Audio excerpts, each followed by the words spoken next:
Hello mga ka-travel, this is Paul of Global Pinoy Travel and Tours and gusto ko lang pong i-shoutout yung ating mga clients na nakapag-avail sa atin ng kanilang Costa Serena na Asian Cruise. So ito po magkakamag-anak yan sina ma'am and talagang nag-enjoy sa experience po nila no, dito sa Asian Cruise under ng Costa Serena. Kaya thank you once again no, mga ma'am for booking with us and hopefully soon no, sa mga next travel nyo is sa amin pa din po kayo mag-transact. Kaya sa mga viewers natin dyan, if you're looking po for quality and affordable tours and flights, message nyo lang po ako directly. And if ever naman that you are interested to start your own Global Pinoy Travel and Tours business, message nyo lang ako. With that, God bless po sa ating lahat.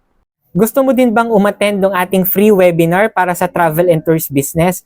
Message mo ako directly dito po sa aking Facebook, Messenger, or sa WhatsApp, or sa mga contact numbers ko na ilalagay dito sa screen para mabigyan kita ng invitation link para sa ating free webinar for you to know more about our travel and tours business. With that, God bless po sa ating lahat.